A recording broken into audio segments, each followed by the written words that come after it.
Nerds!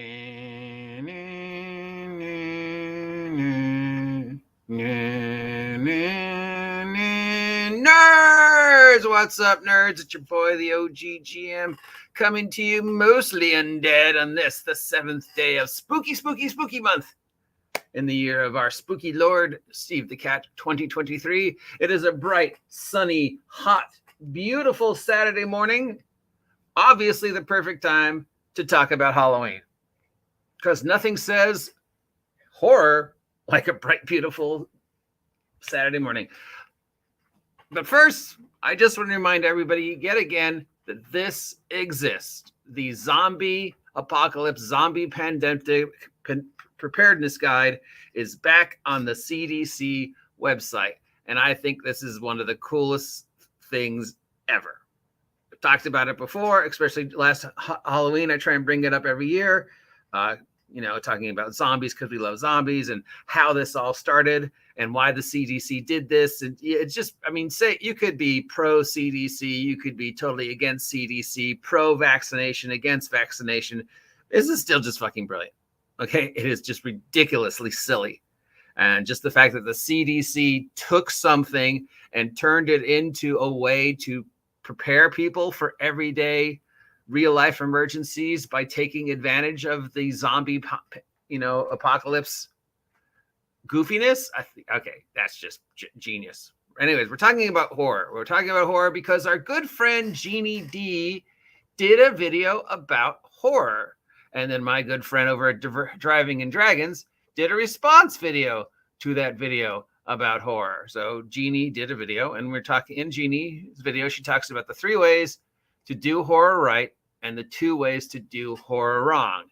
Now, obviously, in 2023 D&D, it might be difficult to do horror because we have safety tools, and Dungeons and Dragons is comfortable now and safe. And the very horror is not safe. So can you do horror in a brightly lit room at a game store or in your house or at a convention where you got 4 or 5 people sitting around that table with the chairs in the kitchen with all their stuff, and now we've got the phones and everything, all the distractions? Can you do horror?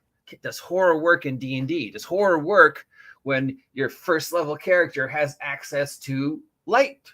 I've got a light spell. I can create a 10-foot sphere of light that instantly dispels pretty much horror, because horror relies on shock, surprise, and awe. I'm not shocked. I saw you over there, my 10-foot sphere of light. So can you do D&D? Well, in horror D&D. Well, first, the players have to be okay with understanding that this is a horror scenario. You can't force horror. You can't force comedy. There's an old saying, dying is easy, comedy is hard. You could use the same saying for horror. Horror is hard because horror relies on so many different things. The first thing being, of course, the willingness to engage, the willingness to drop your defenses, the willingness to be scared. When you go to a horror movie, you are signing that unconscious contract that for the next couple of hours, I'm willing to accept the fact that this reality exists. What is the most scariest movies in the world? Jaws, Aliens. Your logical mind knows the chances of Jaws ever happening to me in real life, pretty low. The chances of Alien happening to me in real life, ridiculously low. The chances of Exorcist, considered one of the scariest movies ever, actually happening in real life, really, really low. But our brains have to be told that it's okay to accept that reality. And once our brains are told to accept that reality, then suddenly there are people all over the world who are still afraid to go into swimming pools, lakes, or oceans because of Jaws. Right? If you go back to the early days, the classic horrors, the scariest movies ever made, it's all about suspension of disbelief.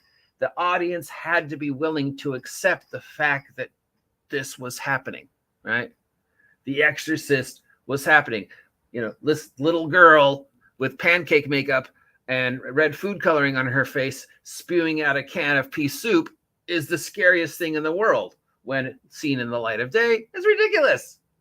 That's not scary, but it's scary because we allowed ourselves to be scared. So the first thing Ginny talks about is the agreed upon contract that the players have to be willing to suspend the disbelief, and you have to build up that anticipation. Horror works on anticipation. Now, people will talk about survivability, why old school D&D was scarier because there was a better chance of our characters to die, while in modern D&D, you have all the death saves and stuff, but that's thinking mechanics. I mean, horror role-playing games, and there are a lot of them, only work because of if you accept the contract. Otherwise, it's just a comedy. It's just, it's jump scare park. Jump scares, chainsaw wielding clown is an instant pop, but it's not a long lasting pop. If you watch videos of people walking around Knox Scary Farm, when something jumps out at them, they scream, but then they laugh because there's that relief. That's not horror. That's not terror. That's cheap pops. Long lasting, memorable pops, Michael Myers, stuff like that. That's terror. That's horror. The things in the dark, that's horror. And that's building up the anticipation. If you can build up the anticipation, then it doesn't matter if the character has 2 hit points or 200 hit points. The player has the willingness to drop their wherewithal, engage in the spookiness. If you try and force the spookiness, it doesn't work. You have to let it happen naturally. And that's really hard, especially in today. Again, brightly lit room. I've got all my stuff around me. I know I'm just playing a game. I've got my character sheet in front of me. I've got my phone. First thing I would say is no phones. How do I create that sense, that disbelief when, I can cast light spell?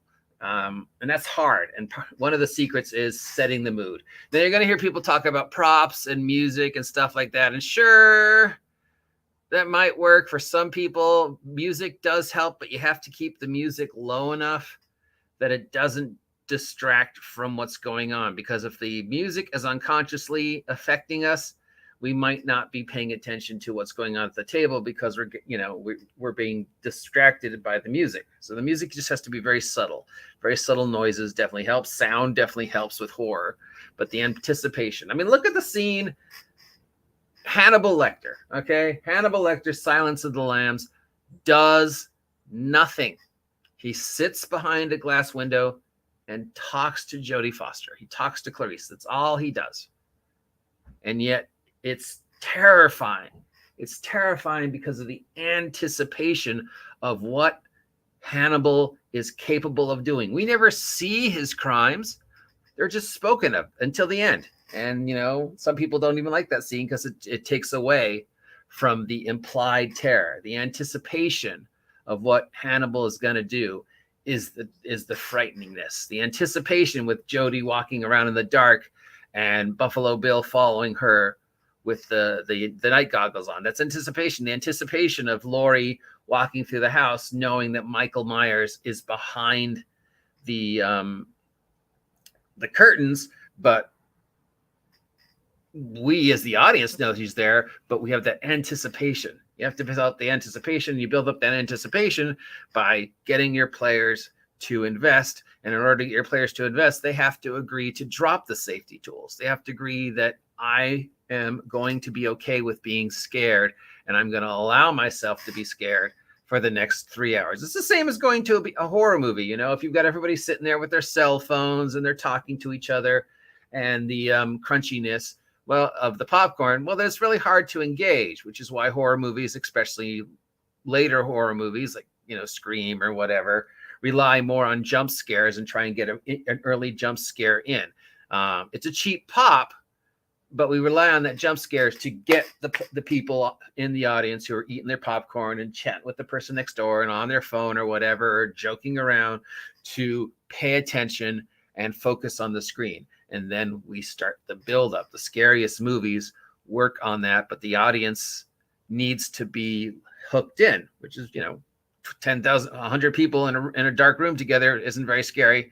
all of them making noises and stuff. So you've got to get all those people on patch to agree. How does that work? With a jump scare at a table? Well, I can't really do a jump scare at a table. Sure, you could do something like you're slowly walking down the forest and you hear some crackling noises. Your character turns, but you don't see anything. It's just a raccoon. Does that work? Maybe. I don't know. Yeah, it's all about anticipation. It's about vocal. It's about creating the environment. But again, it has to be that player buy-in. Every horror tip has to be that player buy-in. The player have to buy in that this is going to be a spooky game. It doesn't matter if you're running Call of Cthulhu or D&D. It doesn't matter if your character has 2 hit points or 200 hit points. The player has to buy in. So at the end of sheet, of course, talks about safety tools. Because Ginny is a big fan of safety tools, and safety tools is a thing, and we've talked about it before. I'm not going to bring it up, but in horror, your players have to kind of be willing to drop the safety tools. They have to kind of be willing to feel unsafe. Horror only works if you accept the reality where you, in this perfectly safe environment, are not safe. Hannibal Lecter can't hurt you, but we're scared to death of him. Bruce the Shark can't hurt you, but we're scared to death. The alien can't hurt you. Reagan from the Exorcist can't hurt you. Here's Johnny, he can't hurt you from The Shining, but it's the investment in these characters. It's the investment that the audience is willing to make that makes Bruce the Shark frightening, that makes Reagan frightening, that makes the Michael Myers frightening, at least first Michael Myers before he got ridiculous, and it's not cheap pops, it's not gores, it's not chainsaw clown, it's not, oh look, he hit him over the head with a mallet. It's the anticipation. It's the what we don't see is way more frightening, right? Again, going back to Hannibal Lecter, it is the anticipation of what we don't see that makes Hannibal Lecter frightening. Going back to Halloween, the original Halloween before Michael Myers got stupid. It's the music, it's the setting, it's the anticipation of what we don't see. It's that willingness to connect. It's that willingness to drop our, rational thought. Rational thought tells you, don't go down those stairs alone. Rational thought tells you, pick up a weapon. You're in a house. There's hundreds of things you could use as a weapon. There's a cooking knife. There's a pan. There's a rolling pin. There's a thing of pepper. Rational thought tells you, oh, he's down. You should make sure he stays down. Or, oh, he's down. Run away and get help. But we don't do that. The characters don't do that. The characters in the classic horrors, the universal horrors, the Hammer horror, the pre-survival porn, the pre-jump scare horror, don't do that because it's not rational. And we, as a DM, have to create that unconscious contract with our players that for this next couple of hours, the rationality is taking a step back. There aren't going to be any safety tools. Your characters are being placed in a position where things might not be safe, or at least there is the chance of things not being safe. You have to suspend that disbelief and you have to build up that anticipation. Now we can talk about vocal tricks and lighting tricks and just simple ways to scare people, right? Vocal tones, dimming the lights, having a few props, making sure people, the least amount of stuff is on the table. Keep the phones away, all that other stuff. And all those are good points. But well, again, yes, no safety tools. And none of that works, if the audience isn't willing to invest and you can't build up that anticipation. And yeah, I'm just going to keep going to, some of the best examples. Hannibal Lecter, again, just Hannibal Lecter. Sitting on a chair behind a glass wall cannot hurt you. The only weapon he has is his voice and the implied terror of what Hannibal Lecter is capable of, but we never see to the very end of the movie the payoff of what Hannibal Lecter does. And a lot of people think that scene takes away from Hannibal's ability to inspire terror, because once you see what Hannibal is capable of doing, he goes from being terrorizing to becoming scary. You know, he just becomes a guy who beats a cop to death and then wears his skin. That's scary. But the terror is the fact that in a brightly lit room, Hannibal can't do anything to Clarice. Clarice is perfectly safe. But Anthony builds up that anticipation, builds up that implied terror. You, as the audience, are willing to suspend the disbelief of what's going on and accept that this individual is the single most frightening thing in the world. And you are scared to death of the potential of what Hannibal Lecter can do, and that anticipation. So how do I, as a DM, build that up in a situation that's kind of impossible to build that up? Because my players are playing characters. So that's the first, built-in safety. Second, we're playing a game at a table in a brightly lit room. We've got our thing of Doritos and our soda and our cell phones, and we're talking about the latest episode of Third Wives of Miami, and we're giggling and stuff like that, and we're all safe. Right? Well, that's the same as a movie theater. And yet horror movies get the audience to hook in, usually with something very early on, to imply that something horrible is going to happen. And then you just build and build and build on the development of the atmosphere. You know, a 2-hour horror movie might only have one scare.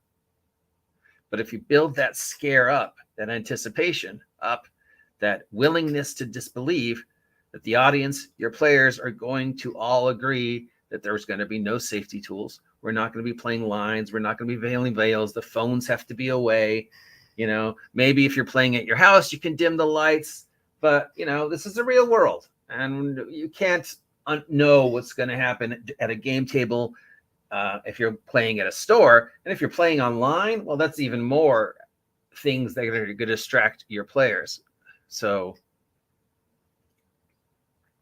there has to be that ingredient. So Ginny goes over the things about setting, about tone, about all the players agreeing that they're going to run horror and they're okay to run horror. I don't want to play a horror game and then suddenly find out we're doing a horror game. Just like, I don't want to play a game where we're all villains and then suddenly you find out you're playing a game where everybody's villains. You got to be willing to play a horror scenario. You got to tell your players, hey, the Halloween game's coming up and it's going to be a scary. And if the players can either go, that's totally cool, I want to do that, or they could go, yeah, no, I don't want to do that. Oh, we've got some responses. Who is playing with a creepy DM that even needs these tools? So, my friend, that is a conversation for another video in regards to safety tools. My personal opinion of safety tools has been documented. I have gotten in plenty of trouble for it.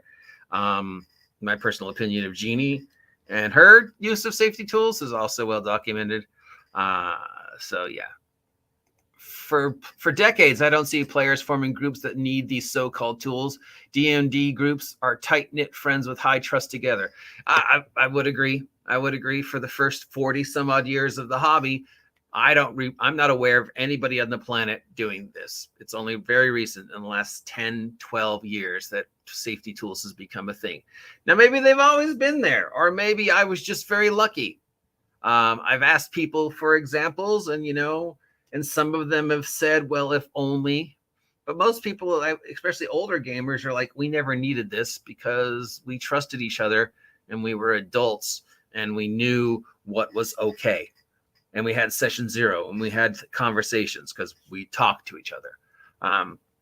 But that safety tools is not a part of this conversation, though. Obviously, Ginny does go into safety tools at the very end, and the uncomfortableness of separating between character and player, which of course is one of the barriers with running horror for D&D, because you have that first barrier. I'm not me. I'm playing Throgdar the Third.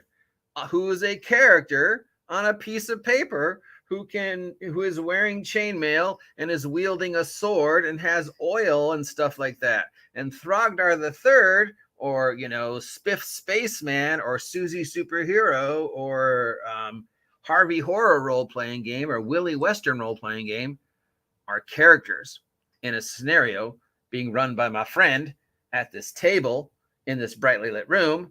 And here's my soda, and here's my chips, and here's my dice, and here's my cell phone, and there's the cat, and there's 2 layers of suspension of disbelief there. Movie theater, 2 layers. I'm in a perfectly safe movie theater. I'm sitting down in a chair next to people I know. I'm surrounded by 50 people.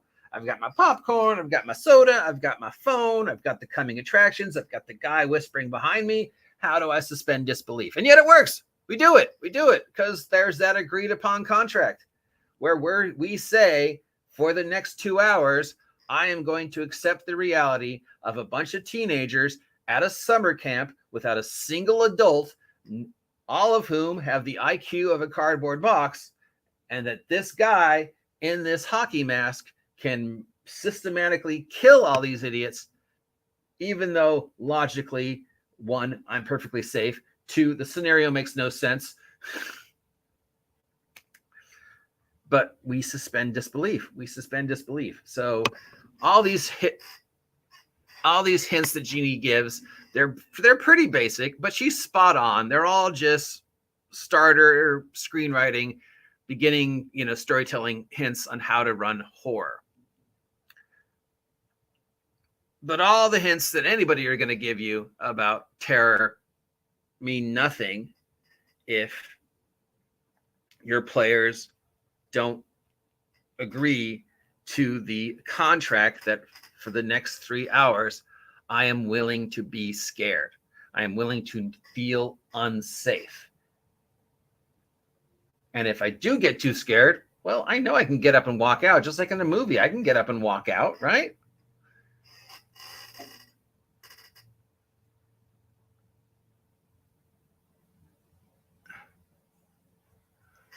Yes, her religion's heroes.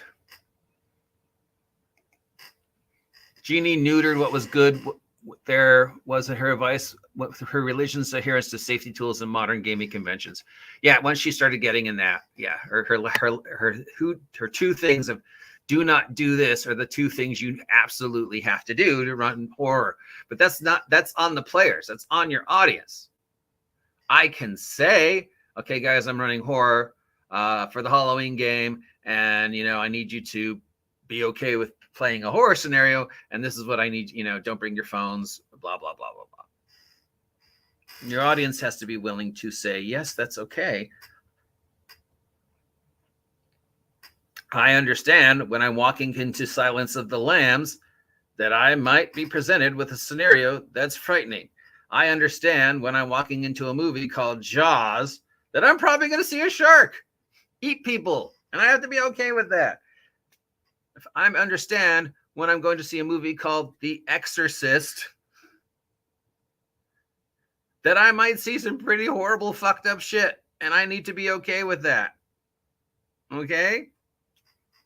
So movies don't have safety tools, right? They have reviews and ratings, so ahead of time. Now, of course, thanks to the internet, most movies are ruined with trailers. But back then, you didn't know what to expect from walking into The Exorcist. You didn't know what to expect to walking into Frankenstein, Universal Horror's Frankenstein. You didn't know what to expect from Silence of the Lambs. Nobody knew what to expect. Anthony Hopkins. Yeah, okay, book based on a book called Manhunter. Blah blah blah. I don't know what that is. And they sit down and blah, and then Jody and the build up, and then there's Anthony Hopkins sitting behind the screen. Perfectly nice, perfectly calm, personally reasonable. Why am I afraid of this guy? Until he opens his mouth, until that anticipation starts building up, until your brain goes, okay, I accept the fact that this man is terrifying, even though he does nothing but talk. So that's the secret. And other people will tell you other things, and people about mechanics and stuff, but mechanics just doesn't mean anything. Your audience has to be willing to suspend disbelief and has to be willing to give themselves that permission to not feel safe and to be scared and to accept the reality of the horror, no matter how realistic it is or how ridiculous it is. I accept the reality that this man in a ghost mask and a robe is chasing me, and I accept the reality that I am too stupid to defend myself.